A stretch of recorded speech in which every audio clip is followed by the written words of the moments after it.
Elliott White Springs never planned to be a businessman or run a mill or concern himself with labor issues. His pursuits were loftier, both literally and figuratively. He loved to fly and became the 5th-ranked flying ace of World War I. He also loved to write, and spending his life as a dashing war hero turned author looked like the kind of future he was destined to have. But in 1933, when his father, Leroy Springs, handed him the reins of 5 mills in financial disarray, the Colonel, as he would always be known, found his true calling. He consolidated the mills, made them profitable again, and changed the fortunes of an entire town. Over the years, his keen business acumen and devotion to serving the people who served the mills made him a legendary figure, still revered today. To us, growing up here, he was one of our heroes because of all he had done for the community. He seemed to be larger than life to me. Yeah, he did. I didn't really see him that much. I think my dad saw a good bit of him. He would stop by my dad's office and they would chat every now and then. And I remember seeing him mainly in his chauffeured Rolls Royce that would come through town every now and then, and I knew who it was. I was so young at that time, I never really had any interaction with him. But I sure was aware of what he was doing for the town and how benevolent he was towards the town with the way he ran the mills. What he preached to me and my brother was that everything we have came from he used to say, the sweat of the brow of those people working in the mill and going back to it. I just remember up here in the pasture, he used to have some airplanes and World War II type planes, and us kids could go up there and climb around in them.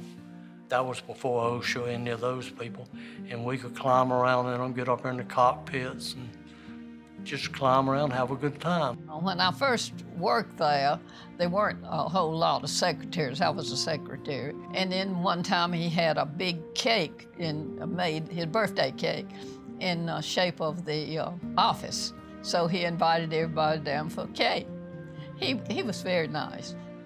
During the Great Depression, when mills across the country were being shuttered and their workers sent home, Springs kept his mills running so his employees could put food on the table, despite having no buyers for his goods. He stockpiled the fabric in warehouses while his competitors shook their heads in disbelief. When World War II came to America in 1941, his stockpile of cloth was suddenly very valuable, and Springs Cotton Mills became the Army's top supplier of Type 4 U.S. Army uniform twill. The community never forgot what he did for them during those lean years. People were so loyal to Springs. During the Depression, he gave them work. He didn't have nowhere to sell his cotton or his sheets or material, but he gave his people enough work to keep them going. And everybody remembered that, and it was passed down to generations. Springs was such a good person to work for. He kept the mills going because he knew there were going to be too many people that couldn't feed their families if he shut them down. So they kept going, and people told him he was crazy, but he turned out to be quite wealthy, so I don't think he was as crazy as they thought he was. The Colonel made sure his employees had housing, health care, and recreation, and his benevolence didn't stop at the mill gates. His golf course, tennis courts, swimming pools, and other amenities were open to everyone in Fort Mill. The Colonel he loved Fort Mill, and anyway, he built, firstly, a 9-hole golf course. I can remember people telling my father that lint heads won't play golf, and he said, well, just give them a chance.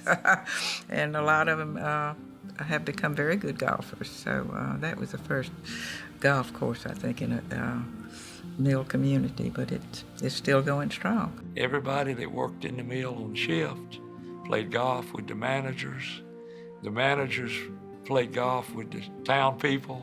The people in the mill, we all were just the same, which I think is really grand. And I always wanted to come back here. Those were the good days, and the fees for swimming and bowling and golf were excellent. We wasn't overcharged. I'm a great admirer of Elliott White Springs. And he's the one that adds recreation. I know that Ann Close has continued with those things, those gifts to a community. I asked him, I said, why do you keep handing out so much to people? And he said, I've got more than I'll ever use, and they don't have it. And so I didn't ask him that anymore. He never wanted people to make a big deal over anything he did. He just wanted to do it. He was a fine man.